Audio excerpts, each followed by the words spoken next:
জায়গার কি হবে? দ্বিতীয় ব্রাহ্মণকে বলতে, না ভাই, পটলা পটলি বাঁধা, এখন চলো, আমাদের দান দক্ষিণা কিছু আর পাওয়া যাবে না, যা দিয়েছে তাই নিয়ে যেতে হবে। যার বাসি তার হাতে, ফল ফুল মিঠাই পড়ে আছে পূজা, মধুমঙ্গল তাড়াহুড়ো করে যত আছে সব পটলা পটলি বেঁধে দিয়েই একদম চম্পট বলে আমাদের কাজ হয়ে গেছে। এখন খাবারের লাড্ডু মিঠাই তো পেয়ে গেছি, আর কৃষ্ণের বাঁশি কৃষ্ণের হাতে পৌঁছে গিয়েছে, পূজাও সারা হয়ে গেছে, অতএব আর কি হলো, আর কি চাই? সব আনন্দে ফিরে যাচ্ছে। ওদিকে গোপীগণ জটিলার সঙ্গে ফিরে যাচ্ছে। আবার কোন সময় ব্রজের যত লীলা স্থান আছেন, সমস্ত লীলাস্থলীর মধ্যে যেমন কোন সময় রাধারানী তিনি বৃন্দাবনে যমুনা গলি, দান গলি, মান গলি আর কুঞ্জ গলি আছে, তো রাধারানীকে ধরে। তো এই জন্য একদিন মান অভিমান করেই রাত করে যমুনা পার হয়ে চলে গেলেন। যমুনার ওপারে 4 কিলোমিটার দূরে বনের মধ্যে এখন রাধারানী বসে আছেন, কৃষ্ণ বিরহে অধীর হয়ে মান করে এখন খাচ্ছেন।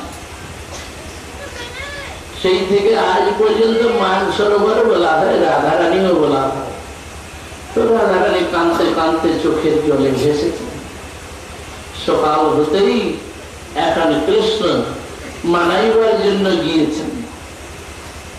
যেতেই রাধারানী এখন বেগে বসেই এখন বললেন কি, ধীরা ধীরা নায়িকা, এ নীল লোহিত রুদ্র, তুমি একা কেন আসলে? সারা রাত্রি যাহার পূজা অর্চনা করে প্রসাদী সিন্দুর আর ফুলের মালা তুমি মাথায় ধারণ করে তাহার কৃপা আশীর্বাদ নিয়ে এসেছ। অতএব সেই যে রুদ্রাণী, যাহার তুমি কৃপায় ধন্য হয়েছ, সেই রুদ্রাণীকে যদি নিয়ে আসতে, তাহলে যুগল জড়ি দর্শন করে আমার জীবনটাও কৃতার্থ হয়ে যেত। তাকে দেখতে পেলাম না, তুমি একাই আসলে, কি করে আমি কৃতার্থ হই বলো দেখি। তারপরে এখন রাধারানী বলছেন, হে নীল লোহিত রুদ্র, নীল বর্ণে, শ্যাম বর্ণে, তার মধ্যে সুদূরের ছাপ ইত্যাদি অর্ধচন্দ্র আকারে লিখেছে, এই কারণে বললেন নীল লোহিত রুদ্র। আবার বললেন কি, হে পশুপতিনাথ, তুমি তো পশুপতিনাথ মহাদেব। মহাদেব পশুপতিনাথ মানে মহাদেবের এক নাম। তো তিনি ভোলানাথ মহেশ্বর। ভিড়ের জ্বালায় লোক ভিতরে ঢুকতে পারছে না, ওই বাইরের থেকেই ছুড়ে মারছে জলের ঘড়ি আর বেল পাতা এই নিয়ে ছুড়ে মারল। শিবলিঙ্গে গিয়ে এখন পড়ছে আছাড় খাচ্ছে, হাঁটছে ওইখানে। হ্যাঁ, শিব ঠাকুর প্রসন্ন হয়ে বলে কিনা, বরম বড়ি, তাতেই তিনি প্রসন্ন, বর মানতে বলেন। তো তোমার অবস্থা তাই, যে কেউ আসুক কোন রকম তোমাকে কিছু একটা ছুড়ে মারলেই হলো, তাতেই তুমি প্রসন্ন। ও বর মাগো, কি চাও বলো, তোমার কাছে কোনো কিছু আর বিচার নাই, তুমি যে একদম বলা মহেশ্বর। যা, তুমি তো পশুপতি না। মানে যারা পশুদেরকে পালন করে তাদেরকে বলে পশুপতি, গরুগুলি যারা চড়ায় তাদেরকে বলে পশুপতি। তোমার যে ওই যে সখাগণ সুবল শ্রীদাম মধুমঙ্গল সব ওরা হলো পশুপতি, গরু চড়ায়। আর তুমি তাদের লিডার, ওই তাদের সঙ্গে দিন রাত ওই গরুগুলির পিছনে ঘুরতে থাকো আর সখাদের সঙ্গে যে যার সঙ্গ করে তেমনি তার বুদ্ধি হয়। তো ওই গরুগুলির সঙ্গে থাকতে থাকতে তোমার বুদ্ধিটা কেমন হয়েছে বলো, এই গরুর মতোই, এই বলে ঠকে দিল। তো এইভাবে রাধারানী মান অভিমান করে কিছুতেই আর মানছেন না। হরি হরি যাহে মাধব যাহে কেশব যাহে মাবদ কই তব বাদ। হরি হরি যাহে কে মাধব যাহে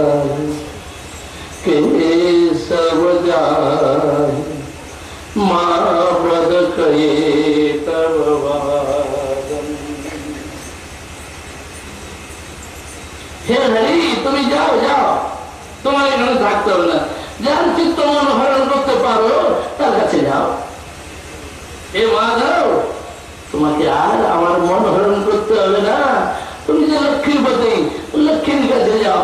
সে তো ভরে বাড়ি ছেলের সাথে যতই কান্নাকাটি করো তথাপি তোমাকে ছাড়তে পারে না, তাই তোমার সেবা করে। অতএব হে মাধব তুমি তার কাছে যাও। কেশব যায়, হে কেশব তুমি যাও, তুমি রাসের মধ্যে যার কেশ প্রসাধন করেছিলে, যাকে তুমি বেড়ির মধ্যে ফুল দিয়ে সাজিয়েছিলে, তাহাকে মানবে যাও, আমার নিকটে। এইভাবে প্রত্যাখ্যান করছেন, মান অভিমান করে ডেকে বসে। কৃষ্ণ এখন মানাতেই পারছেন, তাই তিনি এখন একটু দূরে সরে গিয়ে গাছতলায় বসে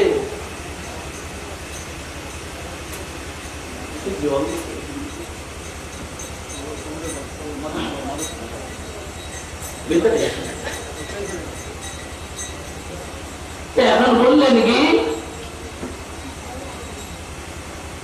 যে আর মারাতে পারছেন না, গাছতলায় বসে বসে বাঁশি বাজাচ্ছেন। সারাদিন ধরে বাঁশির সুরে তার হৃদয় তো দ্রবিত হয়েছে, কিন্তু মান অভিমান তো এখনো ছাড়েন না।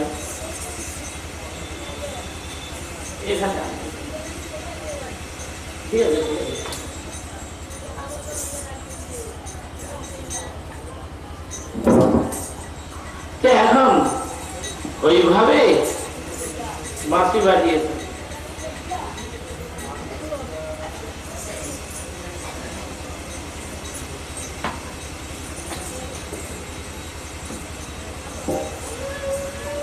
অপরদিকে হলো কি, সারাদিন করে এখন সন্ধ্যার দিকে, সন্ধ্যা হয়ে আসছে, ফিরে যেতে হবে।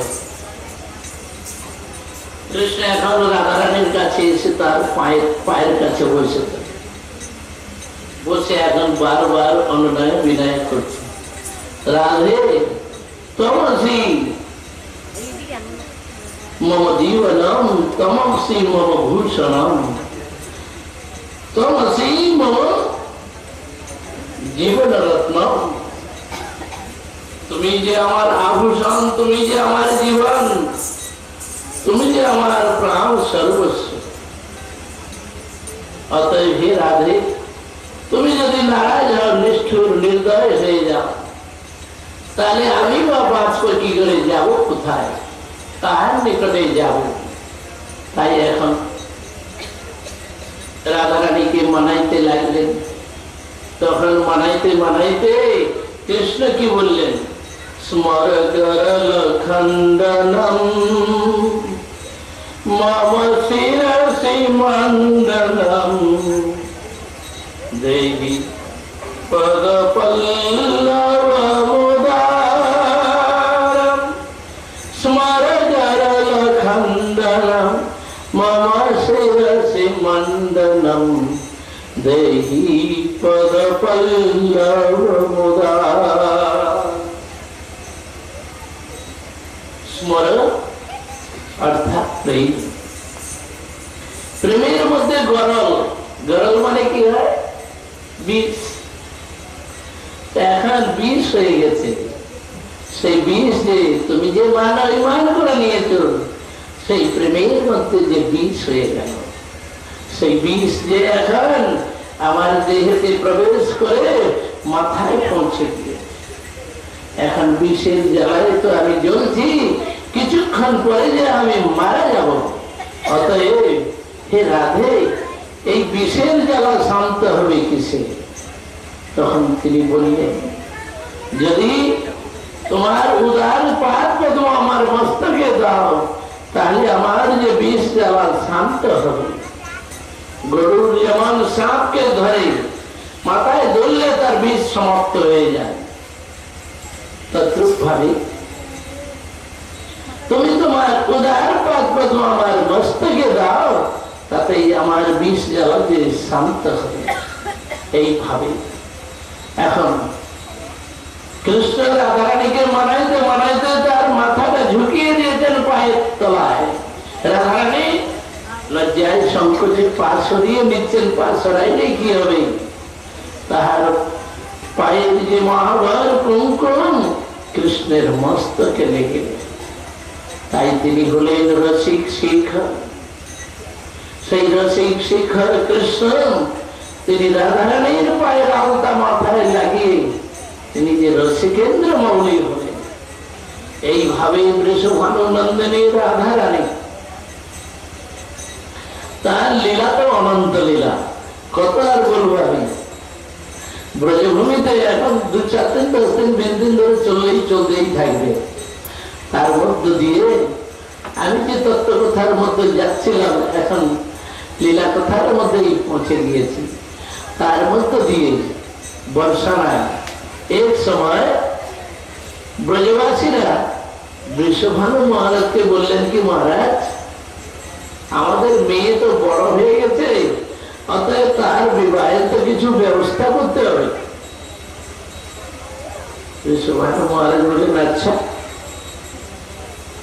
ভালো কথা, তাহলে তোমরা একটি কোনো পাত্র দেখো, ছেলে দেখো। তখন তারা বললে যে মহারাজ আপনার পরম মিত্র নন্দ মহারাজ, তার পুত্র ব্রজরাজ কুমার নন্দনন্দন থেকে আর জগতে গিয়ে প্রসিদ্ধ হবে, অর্থাৎ তাকে বাদ দিয়ে আর আমরা কাকে দেখতে যাব। বৃষভানু মহারাজ বললেন, বেশ ভালো কথা, আনন্দের বিষয়, কিন্তু তিনি মানবেন কিনা এই তো সমস্যা, সন্দেহ আছে। তো আগে গিয়ে তোমরা কথা এখন লাগাও, কথা বলো, যদি উনি রাজি হন, সহমতে পাও, তাহলে দেখা যাবে আমিও নিজে যাব। তো এইভাবে এখন বৃষভানু মহারাজ বললেন, ঠিক আছে তোমরা গিয়ে আগে কথাবার্তা করো। তারা তখন বললো কি, আমরা যে যাবো কথাবার্তা বলবো, তার জন্য কিছু উপায়ন তো দিতে হবে, ভেট না দিলে আমরা কি করে যাব, আপনি কিছু আমাদের ভেট দিয়ে আমরা নন্দ বাবাকে দেব। তখন বৃষভানু মহারাজ কি করলেন, এক থাল মুক্তা দিয়ে দিলেন, থালি ভরে এক থালা মুক্তা কাপড় দিয়ে ঢাকিয়ে একা দিলেন, বলে এই নিয়ে দেব। এখন তারা মুক্তার থালা নিয়ে পৌঁছেছে নন্দ ভবনে। যখন এসেছেন নন্দ মহারাজের কাছে, তিনিও খুব আনন্দিত। তারা তখন বসে কথাবার্তা বলতে লাগলেন। এখন জলপান ইত্যাদি হলো, হওয়ার পরে কথাবার্তা হচ্ছে, হতে হতে তখন তারা তাদের বক্তব্য রাখলো যে এইভাবে আমরা এসেছি বৃষভানু মহারাজের কন্যা কাজদুলারি বৃষভানু নন্দিনী রাধা, আমরা যে সেই রাধাকে আপনার পুত্র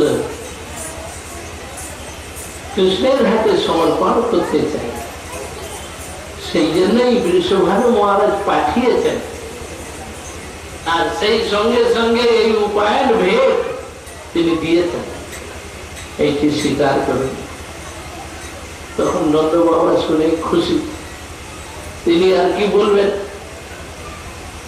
তার পরম মিত্র বৃষভানু মহারাজ পাঠিয়েছেন। থালা নিয়ে তিনি ভিতরে গেলেন, যশোদা মাকে দেখাইলেন আর বললেন। যশোদা মা শুনে তো আনন্দে আল্লাহ যে আখ্যা যে রাধারানীকে ঘরে পাবো, এর থেকে আর আনন্দের বিষয় কি আছে। তাই এখন খুব খুশি খুশির সহিত এখন রান্না বান্না করছেন। বললেন, আমি ওদের জন্য রান্না করছি, তুমি গিয়ে বাইরে এখন তাদের সঙ্গে বসে কথাবার্তা করো, কথা বলতে থাকো। তখন নন্দ মহারাজ বলতেন, বৃষভানু মহারাজ এক থালা মুক্তা দিয়েছেন, কিন্তু আমার ঘরে এত দামি জিনিস, একটু মুক্তাও নাই, আর এর থেকে আরো বেশি দামি জিনিস তো আমার কিছুই নাই, তো আমি কি দেব। এখন মেয়ের ঘর থেকে যখন পাঠিয়েছে, ছেলের ঘর থেকে আরো বেশি কিছু পাঠাইতে হবে। তো এখন সেই চিন্তা ভাবনা করে নন্দ বাবা যশোদা মাকে বলছেন। মা বলছেন, ওই জন্য চিন্তা করতে হবে না, পরে দেখা যাবে, যা হবে যাই কিছু পাঠানো যাবে। আসল কাজের কাজটা হলো আমি এখন রান্না করি, তাদেরকে খাওয়াই, তারপরে পরে দেখো। ওদিকে কৃষ্ণ খেয়ে নন্দ বাবা যশোদা মা পরস্পরের দুইজনে ঘরে কথাবার্তা বলছে। এখন ঘরের বারান্দায়, আর ঘরের মধ্যে ছিল কে? কৃষ্ণ নিজেই আছেন। শুনতে পেয়ে গেছেন যে নন্দ বাবার চিন্তা হয়ে গেছে, বৃষভানু মহারাজ এক থালা মুক্তা পাঠিয়েছেন, তাই মহারাজের চিন্তা নন্দ বাবা। তো এখন থালা তো ওইখানে রেখে দিয়ে নন্দ বাবা তিনি বাইরে গিয়েছেন, তাদের সঙ্গে এখন সদর মহলে কথাবার্তা বলছেন। মা যশোদা উনি রান্নাঘরে রান্না করছেন, আর এদিকে কৃষ্ণ এখন ফাঁক পেয়ে গেছে। সঙ্গে সঙ্গেই যতগুলি মুক্তা ছিল কাপড়ের আঁচলে ঢেলে নিয়েছেন, কাপড়ে পটলি বেঁধে আর চলে গিয়েছেন বাইরে, বেরিয়ে চলে গেছেন। গিয়ে বেশ কিছু দূরে সেইখানে একটা জমি লাঙল করা ছিল, চাষ করা হয়ে আছে। তো এখন তার মধ্যে গিয়ে মুক্তা গুলাকে ছড়িয়েছেন মাঠের মধ্যে। মাঠের মধ্যে ছড়িয়ে দিয়ে মাথায় এখন পাগড়ি বেঁধে মস্তরামের মতো আসছেন। খানিকক্ষণ পরে নন্দ মহারাজ তিনি এখন দেখছেন কি, উঠেছে ঘরে, দেখে গে থালা খালি, একটাও মুক্তা নেই। কি সর্বনাশ, মুক্তা গেল কোথায়? আরে ঘরে তো মুক্তা নাই, বৃষভানু মহারাজ পাঠিয়েছে, তাও আর খালি, গেল কোথায়? যশোদাকে দেখে বলছেন কি ব্যাপারে, থালা খালি, গেল কোথায় সব? তখন মা বলতে কি, বলে ওই যে ঘরে একটা চোর পেলে রেখেছ, চোর একটা আছে, ওই চোরের কাজ সবগুলোকে চুরি করে কোথায় নিয়ে গেছে, ওই দেখো, আর ছাড়া কে নিবে, এখানে আর কে আসবে, কে চুরি করে? মহারাজ দিচ্ছেন সত্যি কথা, অবাক কান্ত, কোথায় গেল চোর, কোথায় নিয়ে গেল এ পাগলা ছেলে? এখন বাইরে বেরিয়ে দেখছেন ওই যে রোদের মধ্যেই কৃষ্ণ এখন মাথায় পাগড়িটা বেঁধে মস্তরামের মতো আসছে। আসতে এখন নন্দ বাবা কৃষ্ণের হাতটা ধরে বলছেন, বাবা চলাইয়া কৃষ্ণ, মুক্তা কোথায় গেল, থালা খালি? বলে মুক্তা, মুক্তা তো আমি মাঠে ছড়িয়ে এসেছি চাষ করবার জন্য। আরে বোকারা, মুক্তার কোনোদিন চাষ হয় নাকি? বলে কেন বাবা? আরে গমের চাষ হয়, ধানের চাষ হয়, শাকসবজির চাষ হয়, মুক্তার কেন চাষ হবে না? মুক্তারও চাষ হয়। বলে বোকারা, মুক্তার কোনোদিন চাষ হয় না, মাঠে গজায় না। তুমি এখন মাঠে কোথায় ফেলে দিয়ে আসবে, চলো চলে যায়। এই বলে তাকে ধরে নিয়ে গেছেন। সেই মাঠে গিয়ে এখন কৃষ্ণানন্দ বাবাকে বলে দেখে, বাবা এই দেখুন মাঠের মধ্যে আমি সব ছড়িয়ে দিয়েছি, এই মাঠটা পুরো মাঠটা ছড়িয়েছি। তারপরে গিয়ে এখন দেখাচ্ছে, নন্দ বাবা ভাবছে আরে মতে গুলো তো কমসে কম কিছু কুড়িয়ে নেই, উঠিয়ে ফেলি। এখন উঠাবার জন্য গিয়েছেন, আর কৃষ্ণ বলছেন কি, বাবা এই যে দেখুন অঙ্কুর হয়ে গেছে। সত্যি সত্যি অঙ্কুর। তারপরে দেখতে দেখতে এখন গাছ, বড় বড় আঙুরের গাছ যেমন হয়, আঙুরের লতা, ওইরকম ভাবে লতা হয়ে আঙুরের গুচ্ছের মতো এখন ধরে গেছে মুক্তা। নন্দ বাবা দেখতে দেখতে চক্ষু স্থির হয়ে গেল, কি ব্যাপার, এই যে আঙুরের বাগানের মতো মুক্তার বাগান হয়ে গেল, আর প্রচুর মুক্তা ধরে গেছে।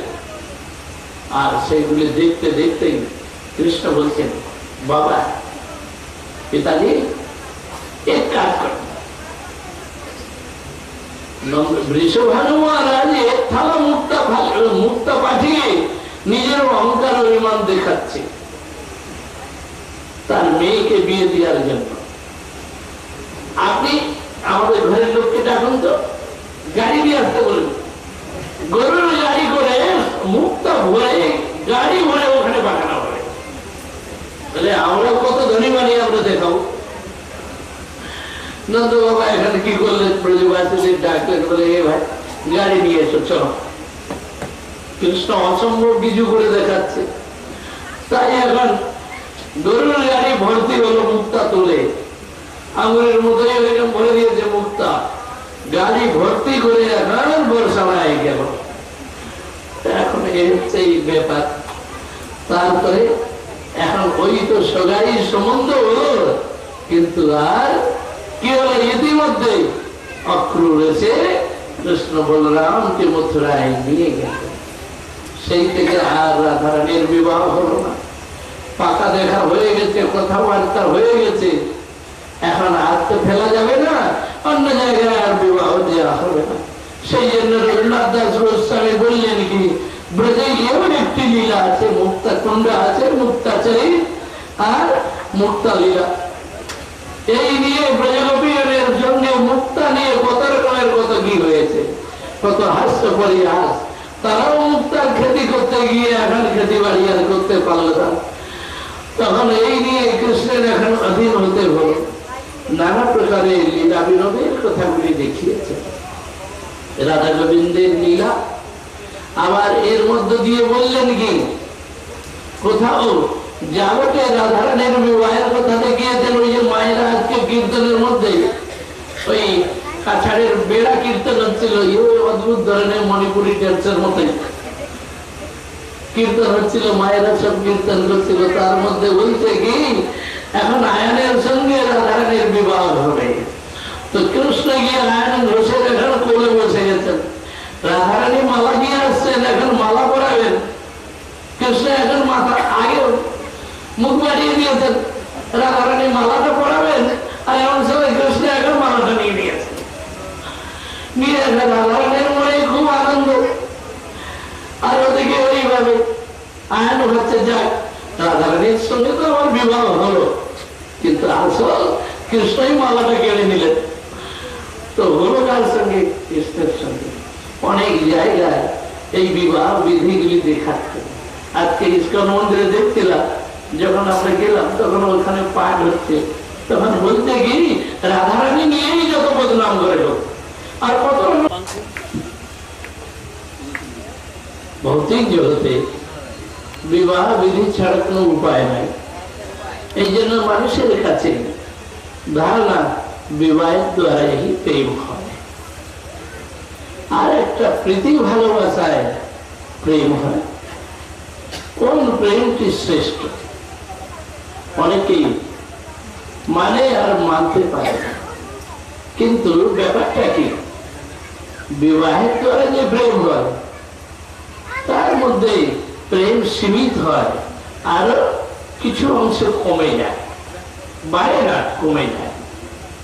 বললেন কেন? শ্রীজীব গোস্বামী পাদ বললেন যে বিবাহের দ্বারা প্রেম কমে যাচ্ছে। কিরকম? বিবাহের প্রথম খুব মিলন, খুব আসক্তি, খুব টান, পরস্পরে খুব প্রতি ভালোবাসা। 2-4 বছর পরে কি হয়, সেই আর আকর্ষণ নাই, সেই প্রতি টান নাই, পুরানো হয়ে যাচ্ছে। দ্বিতীয় নম্বরে এর অপরের দোষ দেখা দেখে শুরু হয়ে যায়। ওই দোষ দেখতে দেখতে ঝগড়া বিবাদ হয়, তখন প্রেম কমে যায়। তৃতীয় নম্বরে পতি পত্নী সব সময় একসঙ্গে যদি থাকে, তাহলে আকর্ষণ আর থাকবে না। কোথায় আকর্ষণ বলে জিনিসটাই আর থাকছে না, তো প্রেম কমে যাচ্ছে। কিন্তু ব্রজগোপীগণের তা নয়, কভু মিলে কভু না মিলে দৈবের ঘাটা, কদাচিৎ মিলন, হাজার হাজার বাধা, তার মধ্যে দিয়ে আকর্ষণ প্রেমের গুরুত্বটা আরো বেড়ে যাচ্ছে। মিলনটাই প্রধান নয়, ভাব, রাগ অনুরাগ ভাব, মহাভাব, ওইটাই হলো প্রধান। সেই কারণে কৃষ্ণ তিনি বললেন, আমি যে কোনো কামী পুরুষ নাই, কাম বাসনা থাকলে আমি তোমাদের সঙ্গে মিলতাম, সেটুকু নয়। তিনি কি চান? গোপীগণের প্রেমকে বাড়াইতে চান, সেই প্রেমকে বর্ধিত করে সেই প্রেমকে তিনি আস্বাদন করবেন। সেই কারণে শত শত বাধা। আবার বললেন কি, গোপীগণ তারা নিজেদের ঘরে থাকে, আকৃষ্ট তার ঘরে থাকে, কিন্তু একসঙ্গে তো থাকে না, এই জন্য আকর্ষণটা বেশি। আবার কি, গোপীগণ কৃষ্ণের দোষ দেখে না, কৃষ্ণ গোপীগণের কোনো দোষ দেখে না। সেই জন্য তাদের প্রেম হলো নির্মল প্রেম, বিশুদ্ধ প্রেম। সেই প্রেম যে বাড়তে বাড়তে চলে গেল, প্রেম স্নেহ মান প্রণয় রাগ অনুরাগ ভাব মহাভাবে পরিণত হল। তাহার মধ্য দিয়ে কৃষ্ণ রাধারানীর সেই মহাভাব রসকে আস্বাদন করিলেন। আবার যে প্রেমের চরম চূড়ান্ত রূঢ় অনিরূঢ় মহাভাব ক্ষণিকে প্রলয় হয়। কৃষ্ণ দর্শনে ক্ষণকাল শত শত যুগ সমান, কৃষ্ণ মিলনে শত শত যুগ ক্ষণকালের মধ্যে চলে যায়, পার হয়ে যায়। এইভাবে কৃষ্ণ আনন্দে বিভোর, আবার কৃষ্ণ বিরহে বিরহিনী উন্মাদিনী তারা। এইভাবে যে প্রগাঢ় উৎকণ্ঠা প্রেম, এ স্বকীয় জীবনে বিবাহ বিদ্যুৎ দ্বারা সম্ভব নয়। এ তো পরকীয়া প্রেম। ব্রজের পরকীয়া প্রেম মানে এইটা নয় যে এই জগতে যেমন একজনকে জিজ্ঞাসা করল যে আপনারা স্বকীয় পরকীয়া কি মনে করেন, কি বুঝেন? বললো কি ভাই, যখন স্বামীর সঙ্গে মনের মিল তখন স্বকীয়া, আর যখন স্বামীর সঙ্গে মনের মিল হলো না তখন কোন বাবাজির সঙ্গে মনের মিল করে নিলাম, এটাই হলো পরকীয়া।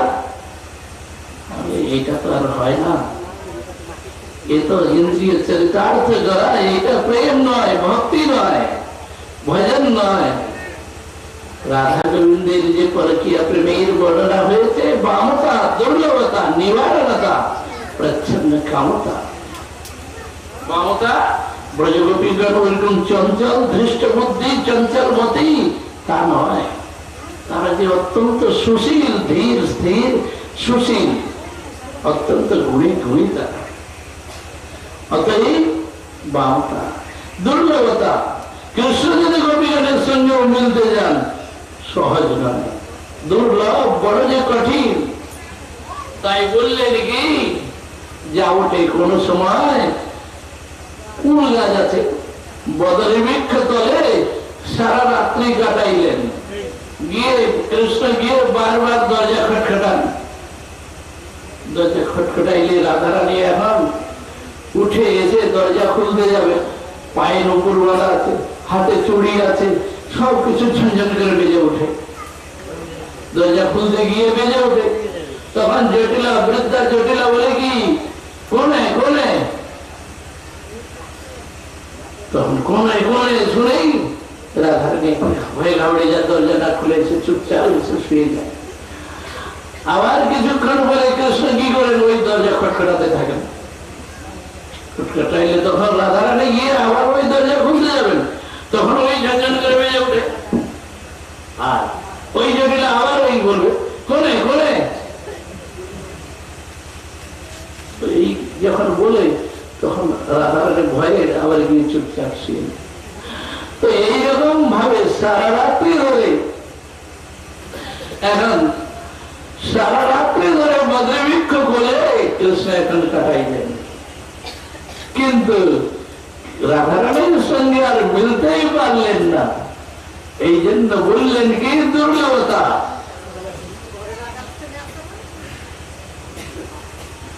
রাধারানীর সঙ্গে মিলতে পারলেন না, তো বলে রাধারানীর সঙ্গে মিলন হওয়াটাও বড় দুর্লভ ব্যাপার।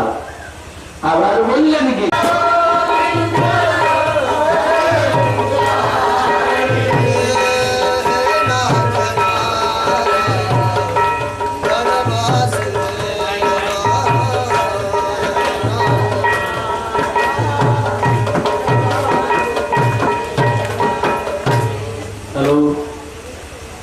এইভাবে রাধারানী বললেন কি দুর্লভতা। কৃষ্ণ যদি গোপী